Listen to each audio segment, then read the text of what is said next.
Nigel Nicholas, who's holding on for Alton Jaquan Joseph, who has gone to do some necessary other business. We wish him well, and I hope you're having a good day today, a better day than perhaps we had yesterday.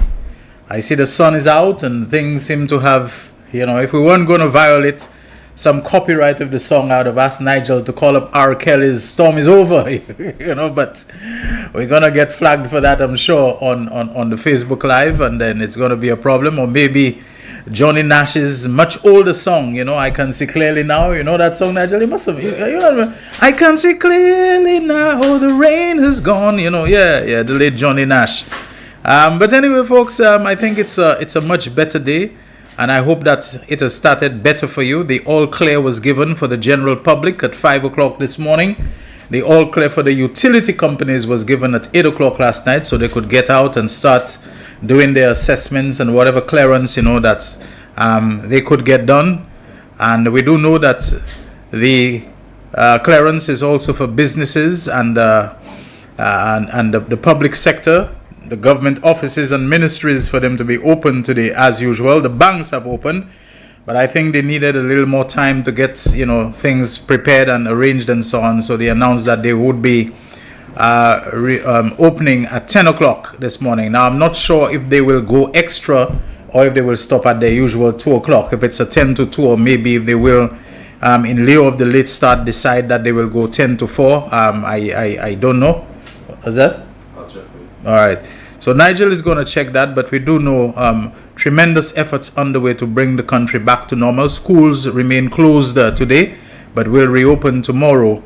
And so we are back on the path. We didn't get the worst or anywhere close to the worst of Hurricane Beryl, but it looks like the islands south of us, namely St. Vincent and the Grenadines, Grenada, Carriacou, and Petit Martinique, and Barbados and Tobago, we are told, they got a bit of a bashing from Hurricane Beryl. Yesterday, you would have known that we had a special edition, a special and extended edition of The Real Issues. And I know many of you didn't call because telephone, at least our telephone, was given some problems. We had a few glitches because of power fluctuations and surges where our systems went off and had to restart, and sometimes just the dip in the power can cause certain wobbles in sensitive electronic equipment as is used in broadcast installations such as NBC and Real FM. Let's hope that things are better today. In light of that, I've decided to very early open the phone lines to you so you can share your thoughts with me, not only on the effects of the storm, but on your thoughts on other things, such as I myself. I kind of feel that it showed up the telecommunications infrastructure, because it's not just because we had a hurricane / tropical storm affecting us. I find even on what are supposed to be normal days, good days, the telecommunications leaves a lot to be desired. You've heard me say many times that I think internet service in this country, especially the mobile internet, too many people have to use internet and network and WhatsApp and different things while they're on the move. You can't be subscribing to what is supposed to a 4G internet service, and most of the time you don't get the 4G service, or you have it here, you move just a few feet away and then the 4G is gone. It's this, what does the HI stand for? It's not high, they're telling you, I'm sure, you see on your phone, HI, the 4G is gone, certain things take forever to download or to open for you and so on. I mean, these are the kinds of things we deal with on a daily basis. So a hurricane comes, you cannot tell me that it's because of the hurricane because even on what are supposed to be normal days, non-hurricane days, bright sunny days and so on, we have those kinds of problems. And I don't know, to me the telecommunications company involved in this has been around for long enough. They should have made the necessary investments in the required infrastructure. The telecommunications architecture ought to have been better than what it is showing right now. I can understand on a morning like this, my cable is down. I can't get one channel, on the cable. And that was since last night. I couldn't get it. Okay, we understand maybe, your underground thing got impacted by some land slippage, by some water, it broke. We can understand that. The cable generally I don't have a problem with. It tends to work. But in this day and age that we live in, where so much depends on having a strong, robust, stable internet service. I find we are just too far behind. We are too backward. And the other thing you've heard me say before about those services, the telecommunication services in particular, they go down, you have interruption of service, but you never get any rebate or refund or reduction in your bill. You know, if you don't pay it or whatever, they know their system picks it up. If there's some issue, their system picks it up. Their system should be able to pick up that there was an interruption in your service. If it is that you have to pay $150 a month, the bill will still come $150 religiously, and you will get disconnected if you do not pay it by a certain date and time. So why is it that you can leave me without service? Or the service can be downgraded, can be interrupted. The service can be reduced. The service can be truncated and cut short. But you still have to collect, or you still collect the same amount from me. Is it only your rights? Is it only your strength? Is it only, what suits you that matters, but I don't matter on the other end? And that is what I find, the totally unequal relationship. Like every time they are holding all the cards. Why doesn't your system have something that will send me an automated message? Dear customer, we are aware that internet service was out for so and so time. As a result, we are going to discount your bill, even if you tell me it's by 50 cents. Even if you tell me it's by 75 cents. Because of the time, whatever. Never anything like that. I have to pay the full rack rate. I have to give you your full pound of flesh. But you can take whatever gobble that you want off my back anytime you want. And I want to say today that the authorities that are involved, whether it is NTRC, National Telecommunications Regulatory Commission, or National Utilities Regulatory Commission, whatever they are, ECTEL and so on, they need to look into those things.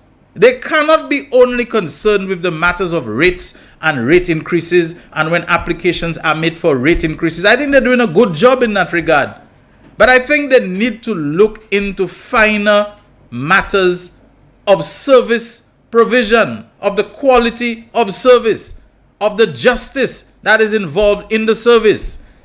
You interrupt my service, and like I say, it's not a matter of the unavoidable case of a hurricane.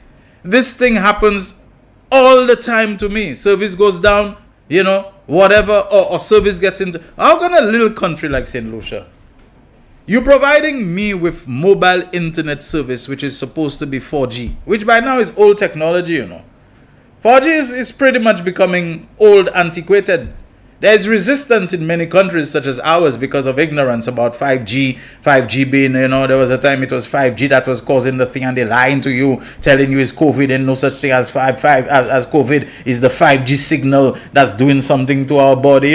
Still today there are some people who don't want microwave. They don't want microwave in their house. They're not using microwave because microwave gives you cancer and the radiation from microwave. I know some people who have had microwaves, or a husband brought in a microwave and wife threw it out or mash it up deliberately because they don't want microwave in the house because it's giving cancer, radiation. There's a lot more education that needs to be done for people to understand there is a difference between radiation and radioactivity. The fact that your stove gives off radiation, there's thermal radiation, your fridge gives it off, your TV gives off radiation, you're getting endless radiation from your TV. You're probably watching TV much longer for many more hours than we use a microwave where we hit a 2-minute button or 1-minute button on it.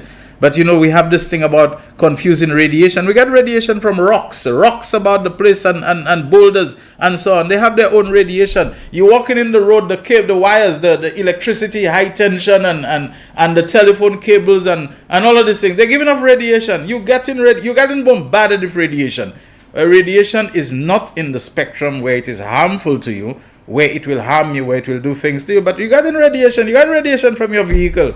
You drive in there, they put all kinds of shielding between the engine compartment and the driver's seat, but you can be sure some radiation is escaping and so on. So, we need to educate people a lot more, because sometimes when something comes and it takes hold, everybody just runs with it. Everybody. But I want to say, the telecommunications regulators, if you are not already doing so, You need to get tough with those telecommunications providers. They can't keep on truncating your service, downgrading your service. I mean, I go one place, I'm in the yard of Mega J, I'm getting 4G. I go to Caribbean Cinemas, which is just across, 4G gone. What is going on here? Little St. Lucia? T-Seplissi? You know? A distance of a few yards, your signal strength changes so much that you don't get the 4G. But when month end or whatever time, I have to renew it or I have to pay for it at the same rate that I'm paying it. This is 238 square miles. It's been so long since we have internet. They can't get it right.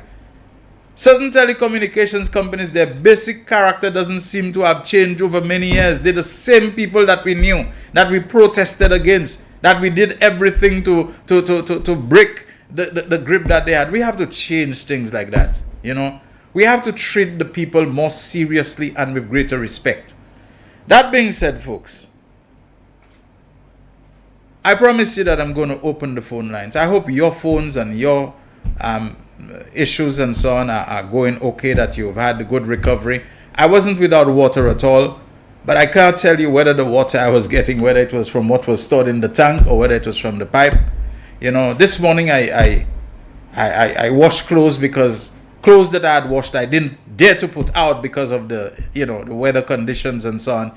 You know, after clothes stays for a while and all of that, shut up in a machine and so on, it may develop odors. So I decided to run it through the machine again, and I had no problems, you know, with water and so on, because last thing I want is to hang it out and the wind blows it away and so on and so forth. And to those of you who hear me talking about me cooking and me washing, and you'll run to ask my spouse, how can they hear me saying that I'm cooking and I'm washing and this kind of thing? You know, you want to find out whether my spouse doesn't do it or whether... I'm not divorced, by the way. But in any case about that, I was brought up like that. Me and two brothers of mine in a house, we learned from very early to do our own stuff, you know, so that as a grown man, you don't depend on wife or girlfriend or domestic helper to do certain basic things for you. It gives you that kind of independence. It gives you that kind of strength and so on. So, you know, stop rushing to the lady and ask her, you know, what's going on? You know, hey, husband talk about, you know, he cooking, and I him talk about it, this and that and the other. He was brought up that way. His two brothers are brought up that way. Now we are better, you know, we have washing machine and those kind of things and so on. You have microwave, you have electric kettle, you have this. You know, I grew up in a time where we had to go to the foyer, the old foyer, and put a few broken pieces of twig and so on, even if you had a little stove at the time. But economically, you were so keen and so schooled and so taught, you know, to save the gas, you know, that you try to light fire with the wood, which was a lot more abundant than it was now and so on. So, you know, don't read anything into it. I just have this kind of growing up as a man with independence. You wash your clothes, you iron your clothes, you cook your food, you do, as a matter of fact, you even do it for others and so on. You know, and not because somebody is your wife or girlfriend or whatever, that means you have to depend on them and they have to, you know, be in kind of servitude to do those kind of things to you. And the way with me and so on. You know, so just letting you know. That's a bit immunna. All right. So much for that, folks. Telephone lines, Nigel tells me that they're working. 724-7325 is the mobile line that you can WhatsApp call us on. And also 4533-911. You can call us to tell us what was your experience with Hurricane Beryl, with the warnings that we were under. How did they work out for you? And also to what kind of issues came to the fore for you at the time. Because someone sent me a message this morning, which I'm going to read. He made a suggestion. It came a little late for me to follow up on it, where he said that he really would like me to go and to ask some questions about something. But we have a caller on the line. Hi, caller. Good afternoon, The Real Issues. You're on. Hello? Afternoon. Are you hearing me? Yes, right now I'm hearing you. Okay, good afternoon, Shelton. Good afternoon, St. Lucia. Let me say, thank God that we were spared. But in saying this, I want to caution our people that we need to do a little more. We need to what? We need to do a little more. Okay. In securing our homes and getting prepared to go to shelters, and I want to talk about shelters. Shelters is not when we announce a hurricane. Shelters is the use of people who need it after the hurricane, and if possible during the hurricane that people need to get there. Some people are saying that shelters was not open. I want them to understand that shelters is for the after. Because if you open shelters in the early, what has happened in the past for being one of those people who worked in that area is that a lot of people take half of their home and they come with everybody, they come with their children, and next thing, their home is standing out there and people who need the shelter cannot use the shelter. So we need to be very careful about that. So you're saying people tend to go to the shelters too early? Too early. Why do you think they do that? Is it because they're nervous or because they like the ease of, I don't know, what is being provided for them there, if they give them snacks? I think it is what is being provided in most cases, because when I did that job, it was what that was provided, because they get there, they have no hurricane, but they're asking you for the dinner. They're asking you for this and they're asking you for that. They want the blankets and they want that. All right, okay. But I think we need to be a little careful about that one, because when we need it and who really need it, does not get it. So my observation on other media, I'm hearing people say that the shelters were not open. I had a little scenario this morning yesterday morning that I want to share. You know, we on shutdown. The country is shut down. But you have media people shouting out and where the government, how they have not come out. About 8 o'clock. You have media people doing what? They're shouting out and what? They're calling out to the government to come and make a statement and come and tell people what is going on. I think that is bad. I think we should wait when they're all clear, or if NEMO has to give information in between, that they will give the information. And I want to encourage radio stations. I think all radio stations are supposed to have some level of time, free time, for governance or for our state, for our country. It is. They do. As a matter of fact, under the broadcasting law, every radio station, I think, must put aside 2 hours per week to government broadcasting, so that the government can come on and drop out some national information. Yeah, I think so. And when we don't do it for a very long time, because it is not necessary, in terms of that, when we have a hurricane or when we have an emergency, I think they should be the ones calling to get the information and to give us. Don't just sit down there and wait for the information to come. I think it is necessary that we call, that radio people call, get information like all the other. I listen to all the broadcasts from the international broadcasting, and they were calling countries and calling people to find out what is going on. So our radio stations should be doing this very same thing. Shelton, leave the hurricane alone. Right. And I'm going to go into one that has troubled me over the weekend in the announcement of the Supreme Court of the United States. Literally giving a madman, if he wins the election, to become a king. Yeah, they basically said that Donald Trump has immunity. Immunity. And I want to call on, deliberately call on my family, my friends, expats of the United States, whether you come from Russia, you came from China, you came from wherever you come from, and you have voting rights in the United States in the next election.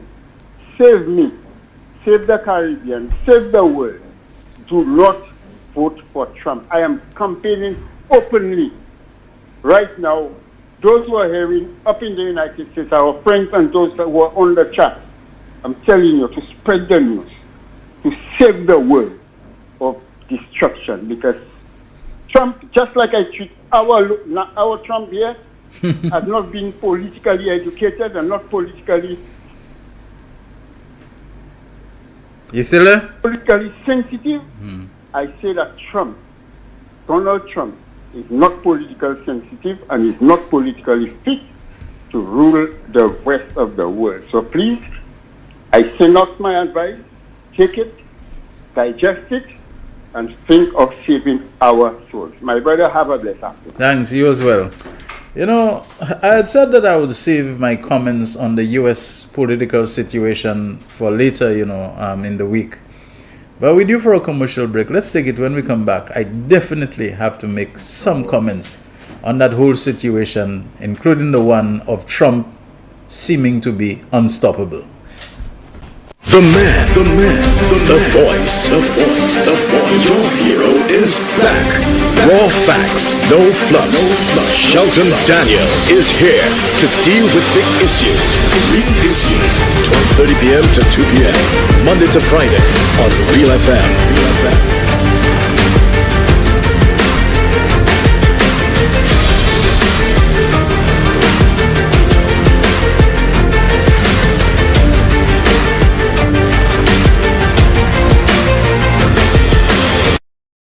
McDowell's Supplements, an effective way to ensure you and your loved ones are getting the daily recommended intake of essential vitamins, minerals, and other important nutrients necessary for optimal health. Naturally, we carry an array of health and wellness supplements. McDowell's Immune Booster enhances your body's defense to fight colds and flu, boosts your immune system, prevents viruses and other airborne diseases. McDowell's Colon Cleanser prevents constipation, helps in removing toxins from the colon, detoxifies the body, and regulates your bowel movements. McDowell's Prostate Health prevent the enlargement of the prostate, improve urinary flow, and reduce frequent urination, especially at night.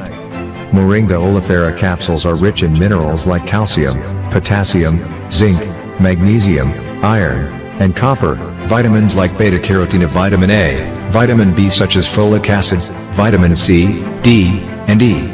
McDowell's Potassium Complex, used for treating and preventing low potassium levels, high blood pressure, preventing stroke, and aid in weight loss. McDowell's Triple Magnesium relaxes the muscles, relieves cramps and helps to control high blood pressure, improves sleep, and can calm the nerves. Magnesium is very important for the normal functioning of cells, nerves, muscles, bones, and the heart. McDowell's Ginger Turmeric helps to relieve pain, decrease nausea and enhance the immune function to help protect against illness and infection. Ginger turmeric has powerful anti-inflammatory properties and improves your circulation. Don't hold health back. Let health strike back. McDowell's, the better way to start your health. Visit Health Service Center, John Compton Highway, call 453-6417. Let your wellness be our stress. It is well known that diseases like diabetes, high blood pressure, and other illnesses may restrict blood flow, which can lead to impotence and erectile dysfunction. This is why Enhance was formulated to meet these challenging health problems, which can reduce your ability to perform. If you're having problems maintaining your manhood, then reclaim your manhood today with Enhance. Enhance increases your energy level, boosts your stamina, and increases your endurance. You can get your Enhance at Southwell VA4, Restorer Pharmacy Soufre, Knights Med Miku, Lay By Bar The Morn, Dexter's Place Jeremy Street Castries, Citygate Bar The City opposite the market, Plants Place Denry Highway, Arlette Supermarket Soufre, The Release Stress Bar Labrie Highway, Cool Joint Bar Victoria Schwazel, Prios Bus Stop 22, next to the Moshi Bus Stop opposite the Grosile Bus Stop, Prios Bar and Grill in Corinth, Grosile. Enhance, the best a man can get. Why are you suffering from aches, pains and illnesses? When there's help for you.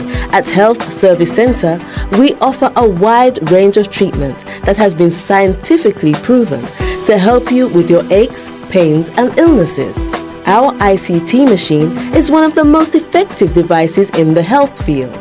It has shown positive results in many health problems, such as back pains, shoulder pains, migraine headaches, pain in the knees and legs, poor circulation, arthritis, diabetic neuropathy, numbness in the feet, strokes and sports injuries. ICT, repairs, rebuild, the power to heal, the future of pain relief. Live streaming has become one of the best ways to connect the funeral of a loved one with friends and family, both local and international. NBC Television will live stream your funerals on television and Facebook at a reasonable rate. With our state-of-the-art equipment, you can be assured that the quality of your funeral will be to your satisfaction. Call our office now and book your obituary and streaming with us. 758-453-7458.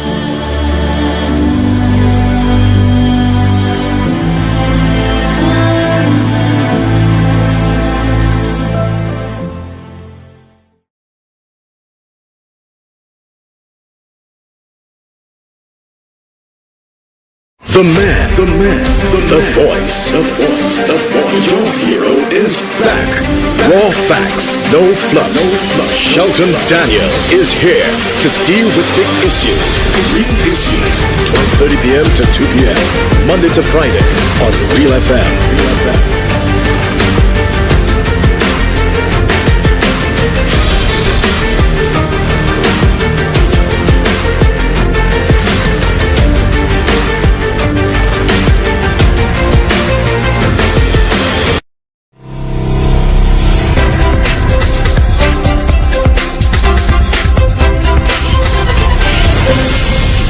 The man. Thank you for staying with the Real Issues on this Tuesday. It is the second day of July 2024. And you remember when I was giving away some free tickets? Just had to ask you a question for Retro Wednesday, which will be on the 10th of July. That's Wednesday, the 10th of July. We're talking about next week, a week and a day, 8 days from today. That will be held on the Lamar waterfront at Rodney Bay.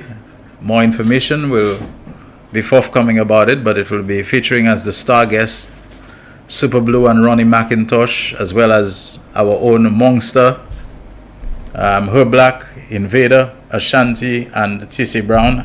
Really packing a cast of heavy hitters, heavyweights, and so on.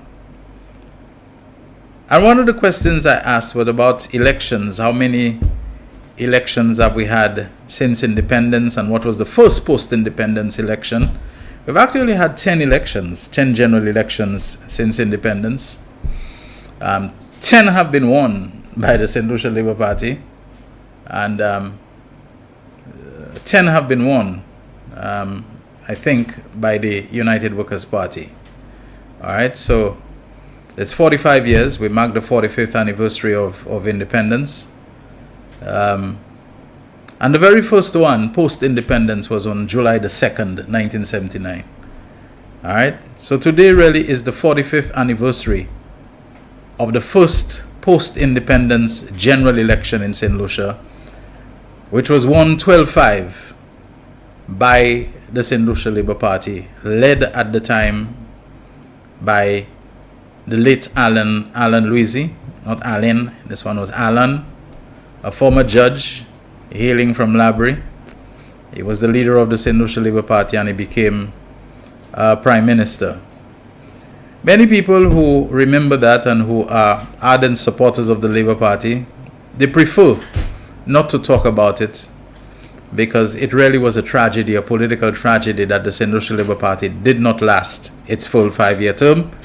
It collapsed, and fresh elections were held 2.5 years later, in May 1982, which the United Workers' Party stormed back into office with a 14-3 majority. United Workers' Party won 14 seats.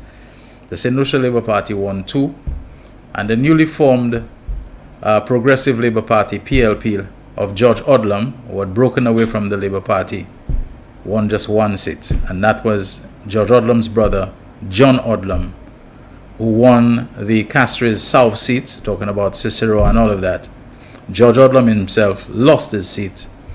He was beaten by lawyer Clarence Rambali, who was a Labourite, but wanted to punish George, wanted to make sure that George did not win the Castries South East seat again, and so he joined the United Workers' Party, contested the seat for them, and won. We have a caller on the line. Hello, caller. Good afternoon. Real Issues. Hello. Hi, caller. Are you there? Hello? Yes, I'm hearing you. Go ahead. Hey, Shelton, I hope that's not part of the promotion, no? What's part of the promotion? Oh, no, sorry, I was listening. It was a bit noisy where I was. I heard you speaking about, you mentioned something about the competition. Oh, no, I was talking about when I was giving away the tickets for Retro Wednesday. That one of the questions I asked was about elections, and today is the 2nd of July, which is the 45th anniversary of the first election since independence, which the Labour Party won 12-5, but didn't last more than 2.5 years in office. Go ahead. Yeah. Okay. All right. Well, just tell Jaquan I'm barely hearing you. So it's Nigel. Nigel, I'm barely hearing Shelton. I miss Jaquan, you know. That would have been addressed right away. Yeah. I don't know why we have these little glitches, but he says he's hardly hearing me and so on. So I don't know if my level. Yeah, I don't know if my microphone level needs to be pushed up. I don't know, honestly. Okay. Well, Shelton, I just wanted to say just two quick things. It's basically about consumers. While you mentioned the service providers and the service during the storm. It's not really. It's not really during the storm. What I was saying, especially telecommunications providers, you can't say it's the storm that caused anything, because even on an ordinary day, sometimes getting good service is a challenge. And I highlighted mobile internet, for example. You in the parking lot of Mega J, you get in your full 4G. You move across to Caribbean Cinemas, it's gone. You understand? This is such a small area on such a small. We have this kind of variations in signal strength and service. That's what I was pointing out. But maybe the variations are unavoidable, though, Shelton, because you have to look at the different barriers to the signals, whether it be a building or a hill, and it's possible. It happens everywhere. You may move from a few feet, as little as 15 to 20 or maybe 100 feet from one area, and you may experience a dead zone. So it may just have to do with the barriers between the signal and your phone. I find we really have barriers, you know. We're a hilly country, eh? The number of times, and I'm not somebody to drive and try to do something on my phone, so I get some kind of message or whatever, I pull over somewhere to deal with it. It's okay there, or it's not okay. You move a little distance away, it's not good. If that's the case, I mean, it's unavoidable to have buildings and all those kind of things in countries. I thought the technology was meant that we were able to surmount that to a large extent, but to me, everywhere is the same thing you're having anyway. Well, maybe the solution would be to erect more towers, more infrastructure, because in Bexar, I can tell you for sure, driving to and from the south, you get intermittent service. Bexar and also between Dennery and Prale. So it may have to do with the number of towers that they have. It means it's time for us to upgrade to 5G, and I'm depending upon you to lobby and to make noise for that, okay? All right, my brother. But, on the point of consumers, Shelton, I wanted to bring this up recently, and I'm glad I got an opportunity now. I will mention the name of the company. It's not because I'm targeting them, but you want them to do better. I'm sure this is an occurrence with other supermarkets on St. Lucia. But a few weeks ago, I went to CPJ, and when I got to the oral care aisle, I was purchasing toothpaste. Now, right next to the Colgate is the Crest. But both labels on the shelf just say oral care. It doesn't name the brand. And they are two different prices. One was like 16 something. One was like $25. Now, if you're not looking carefully, you may just pick up one and pay more or less, or depending on what it is. Yeah. Now, it also pointed to something else, because when I got to the cashier, I actually pointed out to her. I said, listen, my darling, how can I know which is which? If they're right next to each other, and all you have is a label saying oral care, and you have different prices. How do I know which is which? But when they get into the system now, the inventory system, and they scan it, it actually differentiates between the brands. Right. And you know what was funny is that the young lady said to me that she has mentioned that so many times. A cashier, and it appears that they have not taken heed to it. So it also points to the propensity for a lot of businesses, big businesses, to not listen to the frontline staff who have direct access, interaction with the customers. So I am calling on CPJ and other retailers who may have adopted that habit to please carefully label, and even the consumer protection agencies, whether it be Consumer Affairs or Consumers Association, to at least look into that and monitor that, because it's an issue. It may be a situation, just a scenario where, okay, someone who may have the means would buy and they would not even notice the price. They don't look at the bill. And then someone else who may just have like $100, $200 to spend, Right. they pick that up. Granted, at the cashier, they may return it, Yeah. but chances are they may not even realize that they have paid more, or they may have picked up an item, and if they're shopping based on cost or value, they would have shortchanged themselves. I'm not saying it is, but sometimes this thing almost sounds like it's a form of trickery. Well, boy, it's been Honestly. suggested in the past, eh? Yeah, what's that? It's been suggested in the past. Yeah, sometimes the way they put those things and you're not sure, you're looking at a price strip, is that really the price of this or is it the price of something else? It doesn't make sense to you, whatever. And sometimes you wonder whether the confusion is a little bit of gamesmanship, whether, the marketing or whatever, the merchandising people, they do this kind of thing, as a piece of, price gamesmanship with you. I don't know, I hate to think so. Yeah, because for me it makes no sense that if your inventory system, to the point where you get to the cashiers, actually states the brand, why should your printouts or your labels on the shelves not state the brand? Yeah. No?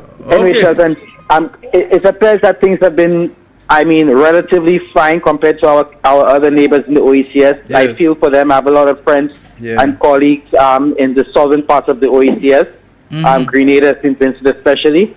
And, I hope that the recovery efforts, are at full speed and there's not so much of a setback. Yes. From initial reports, it appears that we were not severely damaged. Yes. I did see a few images of banana plants in the Dennery Valley, but they seem to be minimal as compared to what we've experienced before. So thank God for that.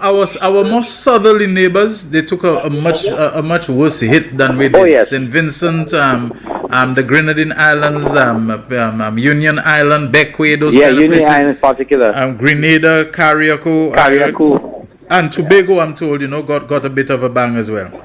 Yeah. Yeah. Well, thank you very much, Miguel.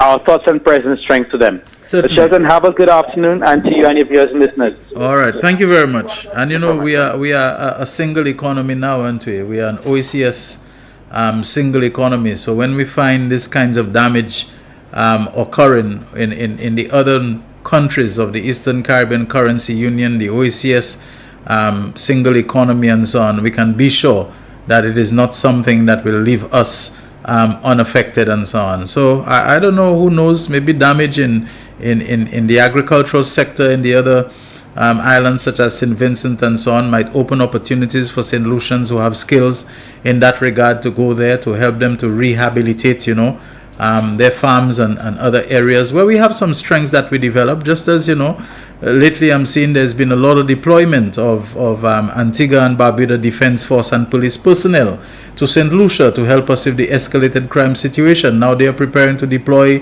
to St. Vincent and I think also to Grenada to help them in the aftermath of the damages that they've suffered. Security becomes an issue. There are some people who seem to focus only on what kind of looting that they can do and all of that. So you need that. So maybe this is strengths that they have developed, having a defense force and the policing challenges that they have faced and so on. And as we go along, I'm sure we will discover greater strengths that we have in certain areas that we can use to find other opportunities and to help in the upliftment and development of our neighbors as well.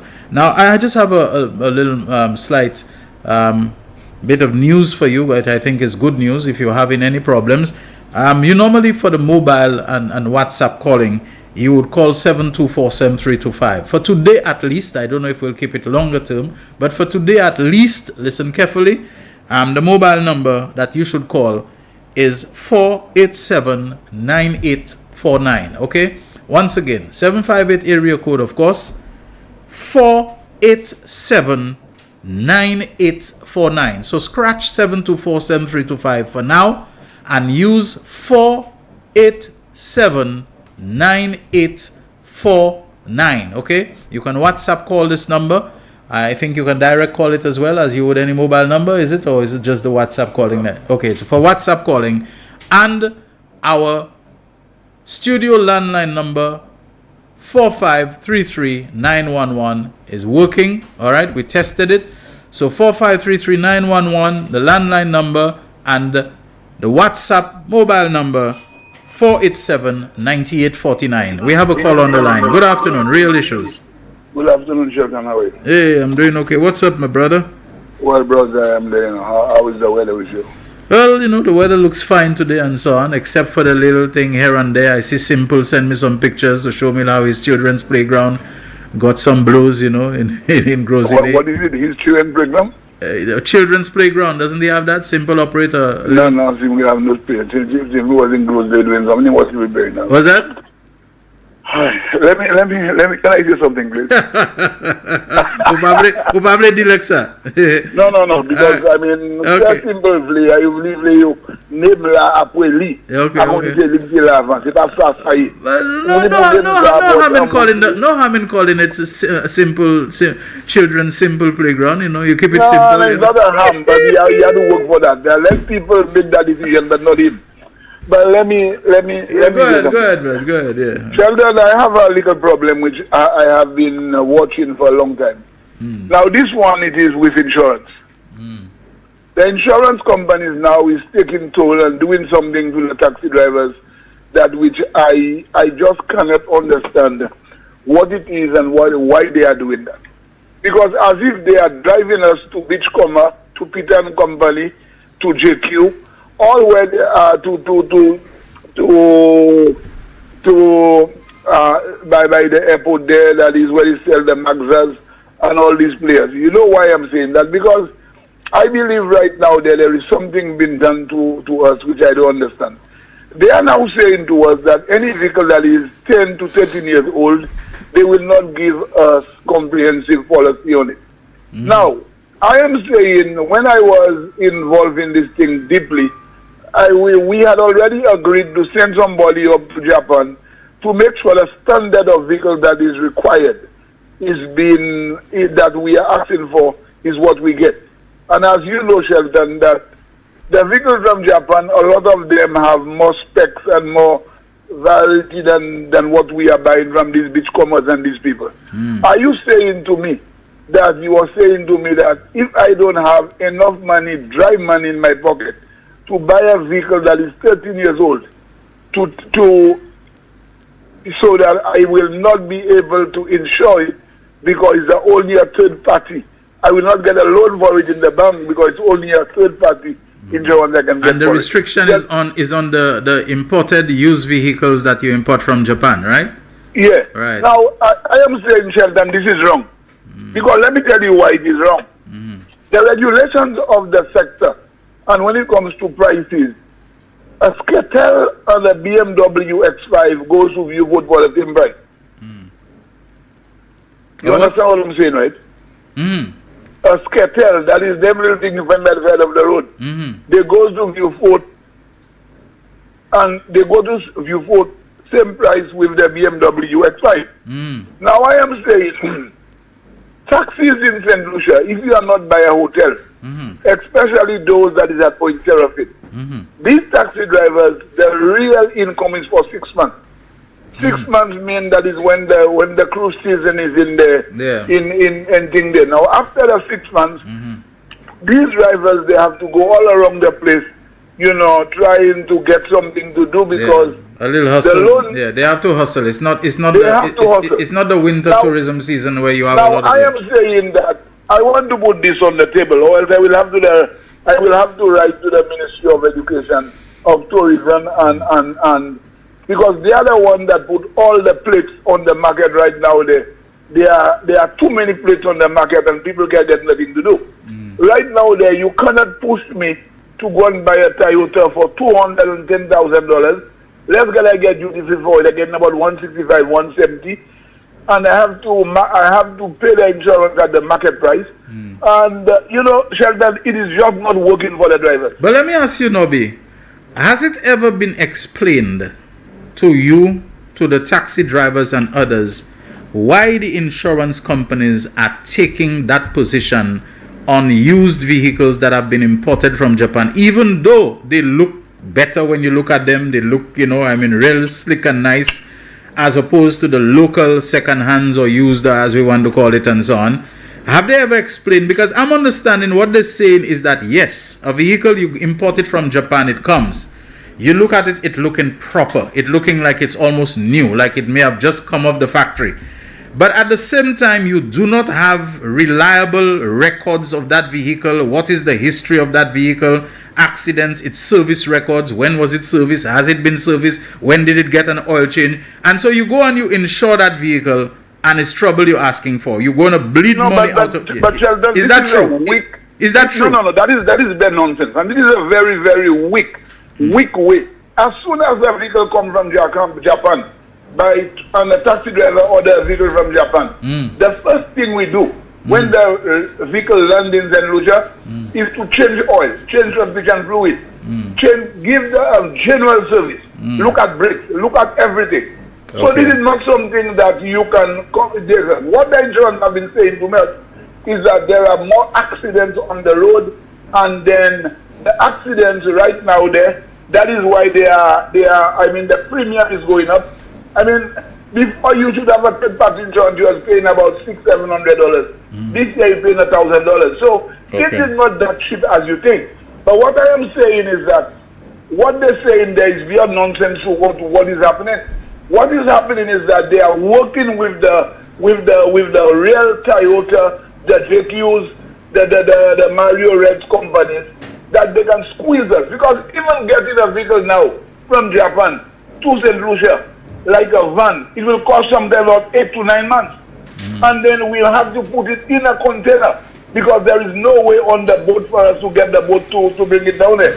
So you can see it's a deliberate thing. They are fooling the boat, and then they are squeezing us so that we have to come to them. But come to them, then the bank will have more vehicles in the park in a few minutes, vehicles that they have seized, and they are looking for sales for it, because this is not right. That is if you believe that the vehicle should be 10 years old and they'll bring them into St. Lucia, that's a law the government, that's a decision for the government. But it's not a decision for the insurance company to be enforcing on us, telling us that we must buy new vehicles or vehicles that is 10 years old. That the vehicle that we are buying from Japan is much better than what they said in St. Lucia. More comfortable, more specs. So Nobi, more leg space. Nobi, let me ask you something else. As you mentioned about the vehicles coming here and you're doing oil change and all of that on it, I also understand, and listen to me carefully on this one, that the vehicles that they import used from Japan, the Japanese are happy to get in sale for it and all of that, but they were not meant to be exported. They are domestic models, so they were not export models. So whatever little adjustments and modifications to deal with our climate, to deal with the salinity, because we're always close to the coast and so on, that can do all of that. These vehicles were not prepped for that. A dealer told me recently that part of the warranty that they're offering on vehicles is to give you certain treatment and conditioning and repairs that have to do with salt, salt spray and salinity and all these kind of things and all of that. So I'm just asking you, is it true that the used vehicles from Japan are not export models such as you would get through the JQs and those people? But the used vehicle from Japan, Shelton, is better than what JQ and them is selling. Okay. They are better. Right now, if you go on parts, I have a guy that bought a vehicle from Northwest, from JQ there. And this man there, I think, had a little problem. And the problem is that there's no parts. They don't even import parts for the vehicle they bring in. But Shelton, to make it more easier for you, and for us to put some light on what I'm saying, I was brought to England by the Labour Party in the days of Skip, Hillary Model, the real tycoon of Labour. Philip Gates, he was the Minister of Tourism at that time. I was brought to England. And they arranged a meeting with me with the black cabs in England. And I asked the guy, how old these vehicles are, the black cabs? Some of them are 35, 40 years old. Well, these are vintage vehicles and they form, Now, but what I'm telling you. Now, if the ground handlers are saying to me that our vehicles are too old and blah, blah, blah, but still they are not prepared to pay more to transport their people. So how can I get money to, because I remember that in 2010, we had a survey made in that thing by Keith Miller. And the money they were paying us to view food, we were barely falling even. We were barely falling even. There were no barely benefit and profit in that. Now, if you are in a business, your children and everything have to go to school. You have to feed yourself. You have to pay your bills and everything. And you telling me, you are forcing me to pay for Mario Reds and these guys there. Everything I was give it to them, pay $2,000, $3,000 to the bank a month, Shelton. And in a time like this, how can I pay? Okay. How can I pay? I mean, we have to look at what is happening. Those persons that can buy their new vehicle, we are not saying nothing to it. But if a man will bring down a good vehicle down about 5, 6, 7 years, you're telling me that when I just brought down a van down there, I just brought down a van from Japan. It's about 13 years. It's about 2014. If you see the van and what Bitcom is selling for the 200, you can match it with it. Power door, automatic lock. Every window is automatic. Everything that you can get in a high-end vehicle, it is in that. So why are you saying to me, and I believe, in my humble opinion, the vehicle that is made to stay in Japan is better than what is being sent to the local, to the third world countries. Except when it comes to the vehicle, if all the lock and all of what you talk about, it doesn't have the anti-salt coating, so the cross member will start. So the cross member will start to rust, and the next thing you know that every vehicle. Go to the ground there now. There are guys that bought new vehicles from Bitcom. Within about a year to 6 months, it was robbed in by the sea, by the sea block. Everywhere in St. Lucia, we are an island, Shelton, surrounded by water, by sea all over the place. That is something that we expect. That is why the man who have these kind of vehicles, when they come, they undercoat them, they go to Jag undercoat them, do everything for them. And these vehicles there, I have a vehicle, the vehicle I brought down from Japan in 2000, I see it on Viewport Road, going up and down like lightning. So you're telling me there is something wrong with it? 2000, it's still on the road, going up and down in Viewport Road. This thing is not a right, Shelton, to do to poor people. I mean, that is infringing on the rights of people, because you are forcing me to do something which I don't have the money to do, Shelton. This is the problem I'm saying. All right, before you go, as a man who knows a lot about the tourist industry and this kind of things, yesterday somebody was messaging or calling and saying about, it was Frank actually, about hotels that are telling people they must come to work even when a national lockdown or shutdown has been ordered and all of that, and they're forcing people to come to work. And it's not just to force them to come to work in hazardous conditions, but when they leave work, they have to make their way home, it's a kind of a wepo situation and so on. I told the person that it's a difficult thing to answer, because you have tourists in the hotels who need service. They're not from here. They depend on the people who work there. So what happens to them in terms of making sure that they're taken care of and so on? What is your thoughts, your opinion on that? In my humble opinion, we are there to give a service and to make St. Lucia better than a lot of the other islands. And if we have to do that, because people have a choice to go to what island they want. What I know about the hotel is that persons that is working like night when they expect a hurricane, the hotel gives them room and everything to stay in, take care of them. So after next day they can go home, but they don't send them home because they give them a place to stay. That is what I know about Lisport. That's what I know about Calabash. I know all these people is doing this kind of service. Because, Sheldon, when you have these people in the hotel and there's a hurricane, you need people to give them a service still. You know that, right? Of course. So then a lot of the people that is like even the standards and everything, there are persons that sleep in the hotel. They give them bed, they give them everything to sleep in the hotel, and after the hurricane or the next morning they go home and the other shift comes in. So in my humble opinion, I believe the hotels have to do anything that is necessary to protect the interests of the clients and St. Lucia and the investment in the Ministry of Tourism. And I don't believe, I have not heard anybody make a lot of noise for that, because the people that stays overnight, they don't force them to stay, they ask them to stay. And some of them have their own people to pick them up, those who don't want to stay. That's what I have to say in that. Okay. That's what I know. I know this for a fact. This I know. Thank you very much, Nobby. Thanks a lot. Yes. Yeah. All right, folks, we are overdue for a commercial break. Let's take it. When we come back, we'll have more calls, and I'll try to go through some of the messages that are pouring in. The man, the voice. Your hero is back. Raw facts, no fluff. Shelton Daniel is here to deal with the issues. Real issues. 12:30 p.m. to 2 p.m. Monday to Friday on Real FM.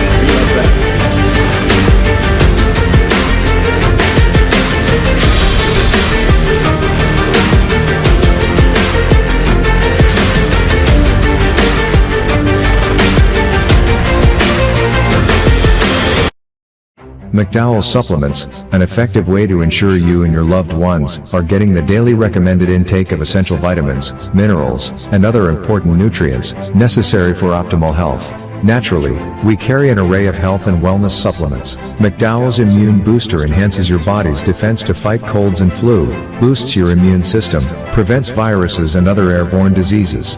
McDowell's Colon Cleanser prevents constipation, helps in removing toxins from the colon, detoxifies the body, and regulates your bowel movements. McDowell's Prostate Health prevent the enlargement of the prostate, improve urinary flow, and reduce frequent urination, especially at night. Moringa oleifera capsules are rich in minerals like calcium, potassium, zinc, magnesium, iron, and copper, vitamins like beta-carotene, vitamin A, vitamin B such as folic acid, vitamin C, D, and E. McDowell's Potassium Complex, used for treating and preventing low potassium levels, high blood pressure, preventing stroke, and aid in weight loss. McDowell's Triple Magnesium relaxes the muscles, relieves cramps and helps to control high blood pressure, improves sleep, and can calm the nerves. Magnesium is very important for the normal functioning of cells, nerves, muscles, bones, and the heart. McDowell's Ginger Turmeric helps to relieve pain, decrease nausea and enhance the immune function to help protect against illness and infection. Ginger turmeric has powerful anti-inflammatory properties and improves your circulation. Don't hold health back. Let health strike back. McDowell's, the better way to start your health. Visit Health Service Center, John Compton Highway, call 453-6417. Let your wellness be our stress. It is well known that diseases like diabetes, high blood pressure, and other illnesses may restrict blood flow, which can lead to impotence and erectile dysfunction. This is why Enhance was formulated to meet these challenging health problems, which can reduce your ability to perform. If you're having problems maintaining your manhood, then reclaim your manhood today with Enhance. Enhance increases your energy level, boosts your stamina, and increases your endurance. You can get your Enhance at Southwell VA4, Restorer Pharmacy Soufre, Knights Med Miku, Lay by Bar The Morn, Dexter's Place Jeremy Street Castries, Citygate Bar The City opposite the market, Plants Place Denry Highway, Arlette Supermarket Soufre, The Release Stress Bar Labrie Highway, Cool Joint Bar Victoria Schwazel, Prios Bus Stop 22, next to the Moshi Bus Stop opposite the Grosile Bus Stop, Prios Bar and Grill in Corinth, Grosile. Enhance, the best a man can get. Why are you suffering from aches, pains and illnesses? When there's help for you. At Health Service Center, we offer a wide range of treatment that has been scientifically proven to help you with your aches, pains and illnesses. Our ICT machine is one of the most effective devices in the health field. It has shown positive results in many health problems, such as back pains, shoulder pains, migraine headaches, pain in the knees and legs, poor circulation, arthritis, diabetic neuropathy, numbness in the feet, strokes and sports injuries. ICT, repairs, rebuild. The power to heal, the future of pain relief. Live streaming has become one of the best ways to connect the funeral of a loved one with friends and family, both local and international. NBC Television will live stream your funerals on television and Facebook at a reasonable rate. With our state-of-the-art equipment, you can be assured that the quality of your funeral will be to your satisfaction. Call our office now and book your obituary and streaming with us. 758 453 7458.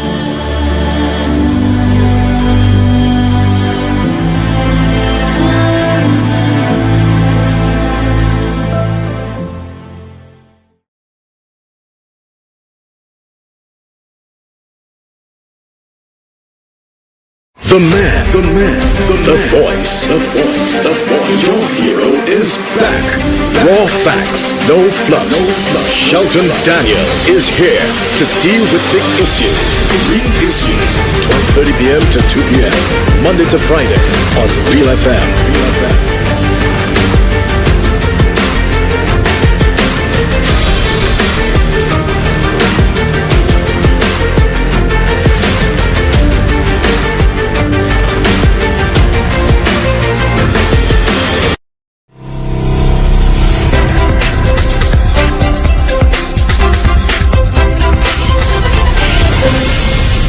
The man, the voice. Your hero is back.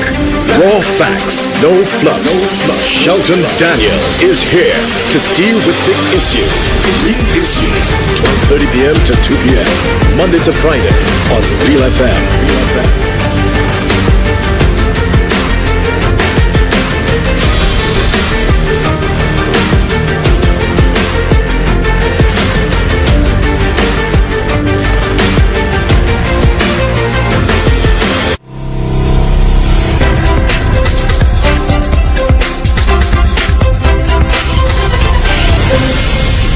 The man.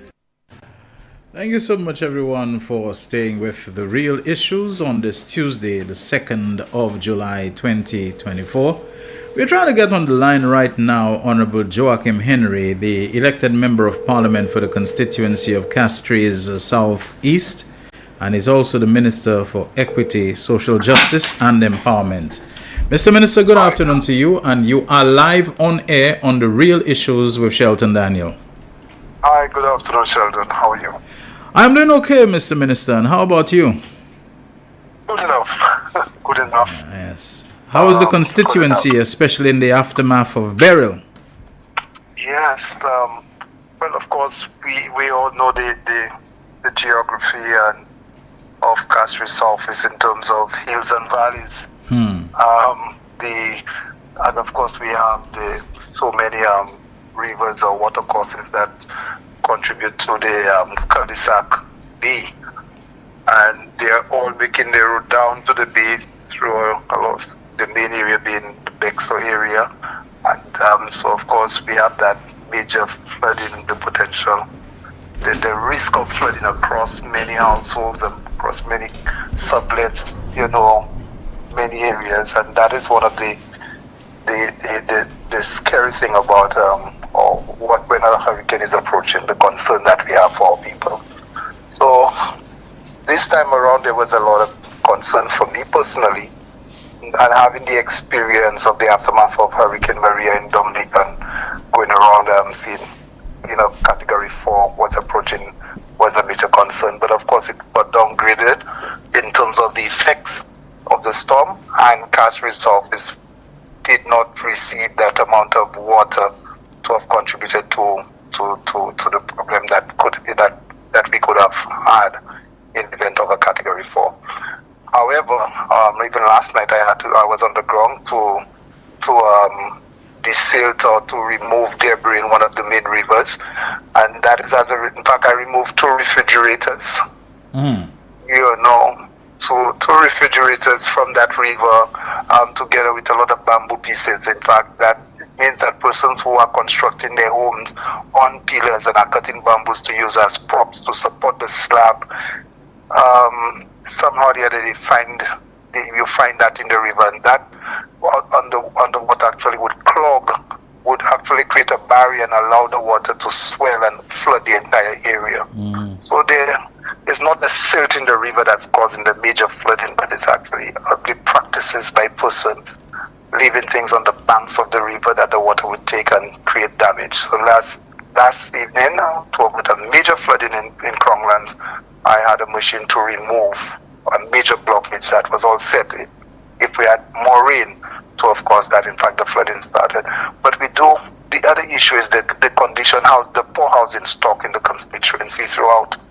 A lot of poor housing stock, and of course that makes it very, very susceptible to hurricane winds. And of course, if you pay attention to what happened in St. Vincent Grenada and look at the type of homes that lost their roofs, they were not poor homes. They were basically middle income type of buildings that lost the entire roof.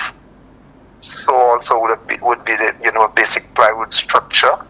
They are very susceptible to losing the roofs or at least having major leakage and what have you. So a lot of families encounter that kind of problem as a result. So I went around and I was pleased that a lot of people also are resilient in terms of responding. However, we had to place 1 or 2 persons in shelters who basically are not with family, and their homes were that poor that we had to remove them and we had to do some sort of intervention to get them back to the place.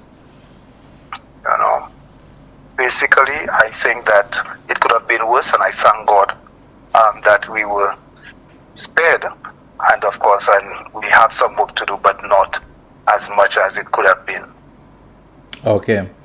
So, Mr. Minister, are there any particular areas where you see the risk, the threats, the dangers, the vulnerabilities to be extremely high? You've mentioned that you went through the constituency, but can you highlight for us some areas? Is it like where we call therefore? Is it? I am afraid of Montbellier. Montbellier is a road that takes you down into the new development. Yes. The new Bel Air development. It's steep. It's narrow. And you could have landslides on both sides of the road. On the high side, you can have major boulders coming down. Wow. And on the other side, you can have landslides just going down, cutting the roads making it impossible to navigate that area.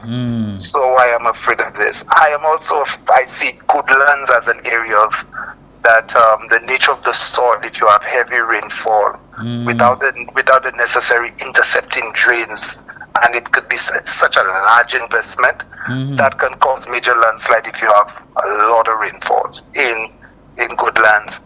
The Mark area with Mark, when you go to where you call Tet Mark, there's a place called Chocolate City. In those areas, there the flow sites. There's so many bridges. There's so many water courses in that area, all converging to contribute to the major Deglo River.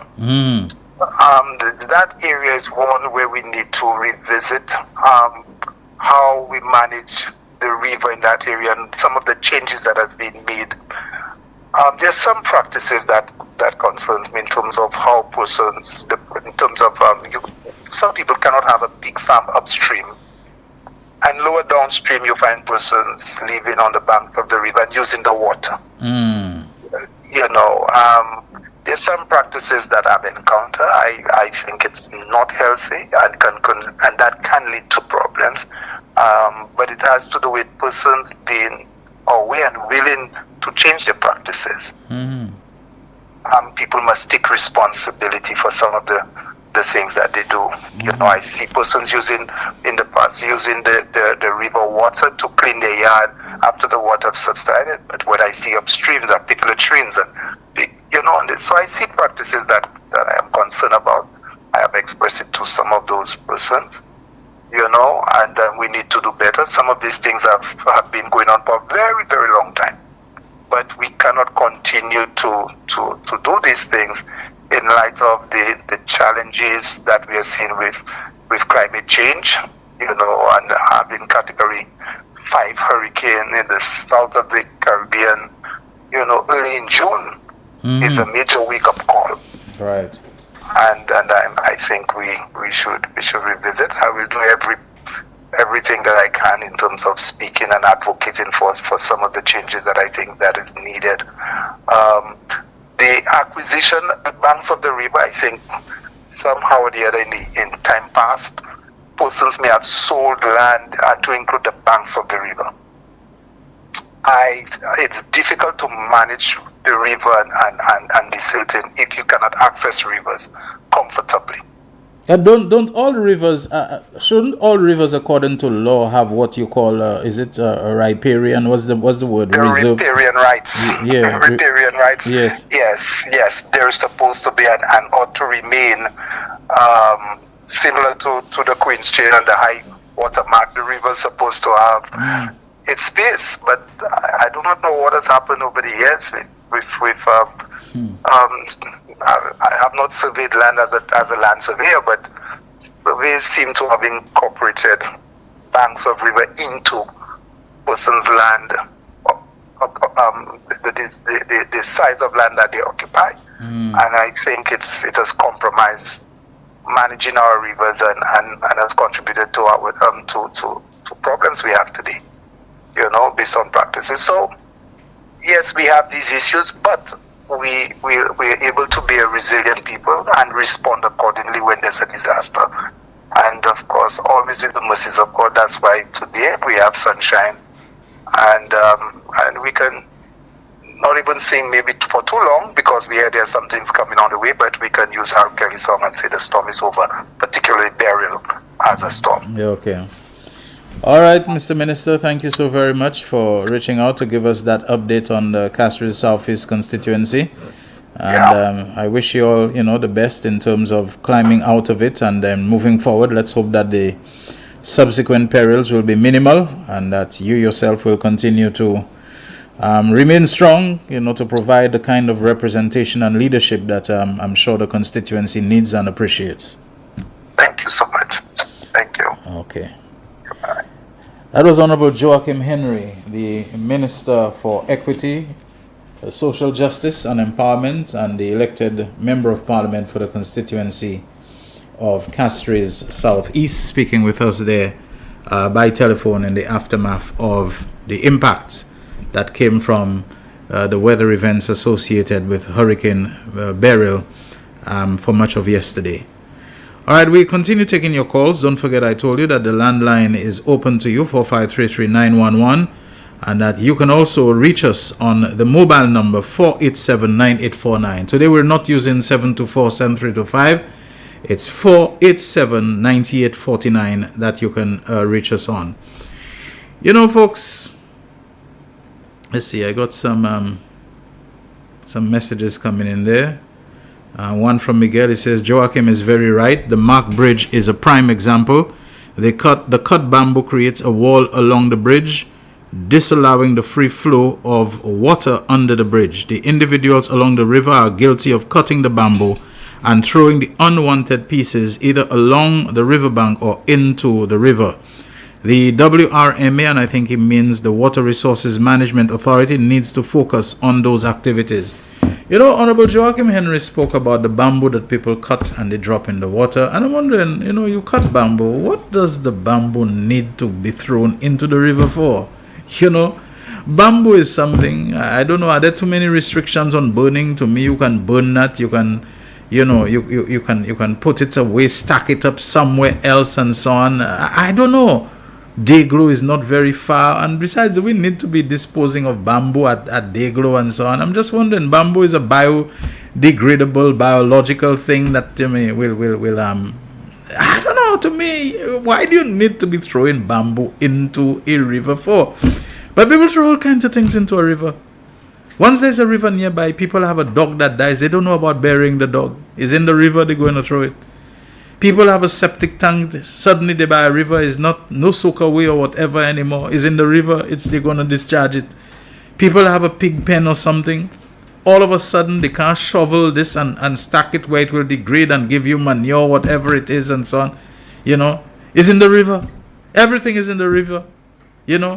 Exactly though, anybody who's downriver or whatever, we just have, I happen to be driving near a river that was showing signs of, having been swollen as a result of the rains and so on. I'm trying to remember where it was I passed and so on. And I looked at the river, and the first thing that came to my mind, I said, go and see, there must be people who waiting for an opportunity like that to throw their old stove and their old fridge and their old mattress in the river. As far as they're concerned, once the river can carry it down, to hell with what happens it down, down river and so on. To hell how it affects people. A few years ago, didn't we have an incident like that about some young men who decided the swollen river was good? They were going to take, a shoot and a dive and a plunge into it and so on. And one of them didn't come back up again. And this is what I'm saying. First of all, I didn't think those young men should have been in that river at all. I don't care how swollen it was. The kind of brown water, whatever it is, those rivers are no longer fit for human interaction and bathing and diving. You just don't. The Castries River, Marshall River, whatever we call it and so on. It ought not to be. But even if a young man, young people being what they are, who they are, they decide to take a shoot. You take a shoot and your head, your head bangs against some old fridge, some old chassis, some whatever it is. You're done for, You're done for. Because that blow to the head and whatever, they're boulders that are going to be there, You should not be taking shoot in any kind of brown water where you can't see what you're diving into. You should not do that. You cannot see. There's submerged things there will likely be. But in today's world where somebody always find it the best place, there's bulky waste collection. You should see the people back at their area, whatever the video clip showed us, lifting, using so much strength to lift an old stove to throw in the river. Why? We have bulky waste collection. They're not charging you anything for it. Just put it by the road on certain days and so on. But I don't know what is the thrill of throwing it into a river and so on. And then, your children going to take shoot. The moment you get stunned, the moment you get dazed, the moment you get disoriented, in water that is already raging like that, water that is brown, you don't know now where is up, where is down, you don't know how to swim, if you can swim or whatever it is, you pretty much finished. That young man who lost his life there, I said, they're lucky it was not more than one, adventurous children and so on. But I don't know what is the thing about rivers that we have no respect for them. Even if we have an alternative, that's where the mattress, that's where the dead animal, that's where the poop and that's where whatever must go. I just do not know what it is. And like Honorable Joachim Henry is saying, while some doing it upriver, others downriver, using the water, to clean their yard and so on, if all kinds of biological waste, pit latrine and everything. If you have a pit latrine, why it have to be on the bank of a river and so on? The very idea of a pit latrine, which by the way, if properly handled, is one of the most scientifically, safe means of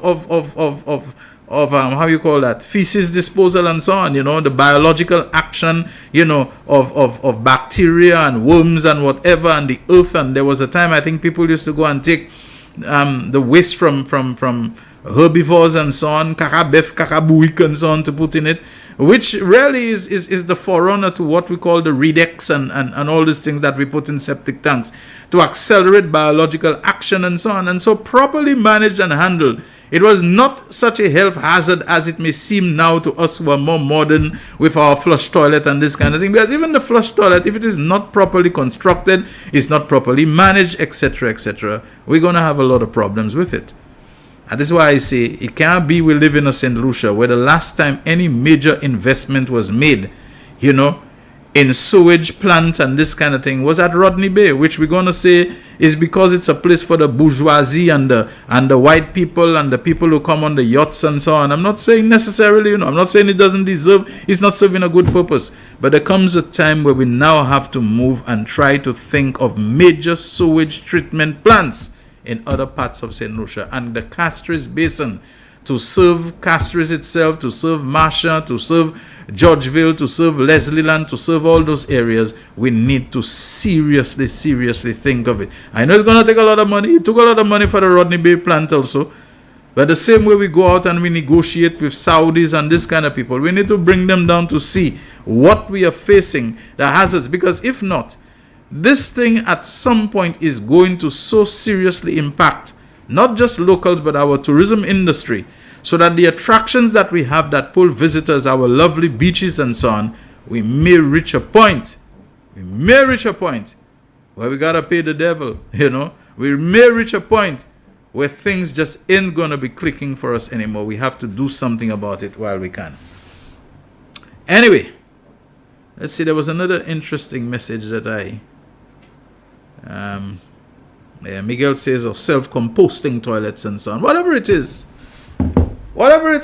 I'm telling you, the earth toilets of where you had to dig it at the same depth, I think, of a grave, 6 feet and so on, and you had to choose the location and the soil and so on so that you would minimize seepage, but at the same time you didn't want it to be a rock and so on, and you would put in the material bio to help the biodegradation and so on, cow dung and horse dung and whatever and so on. You'd put at periodical moments in it and so on, and if it was covered and kept the manner it was supposed to be kept, bad smell was very minimal and so on in it and all of that, and you knew the time when you had to shift to another one and cover that one with earth and put a marker so that you had to wait for how long, whether it's a year before you could use that spot away. There was the whole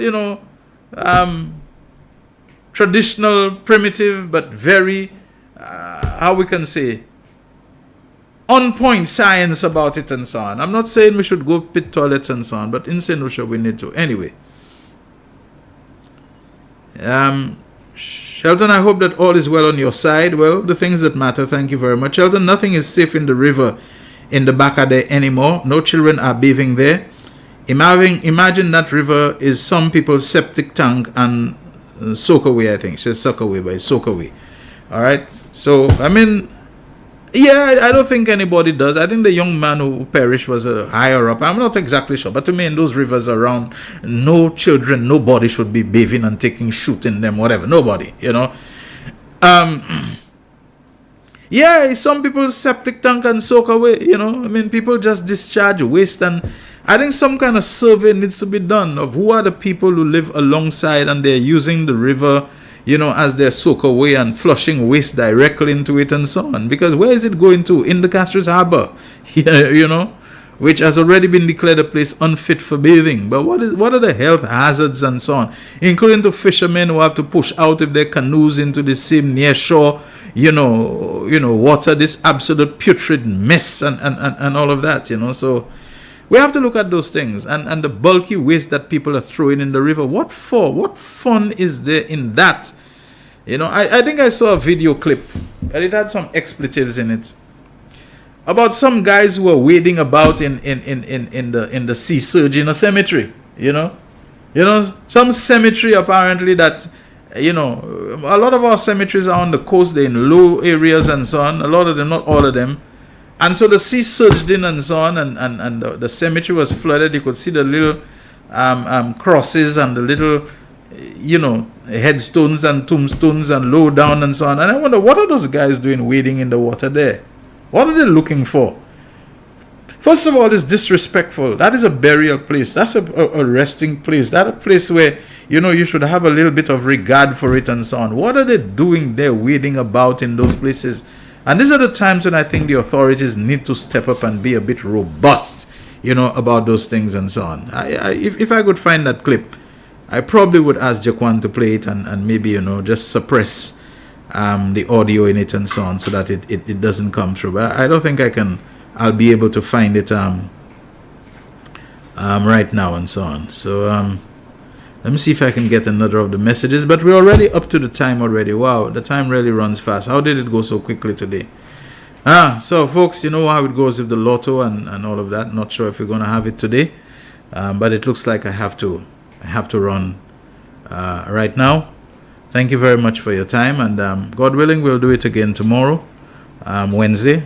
Until then, Shelton Daniel signing out. The voice. Your hero is back. Raw facts, no fluff. Shelton Daniel is here to deal with the issues. Real issues. 12:30 p.m. to 2 p.m. Monday to Friday on Real FM.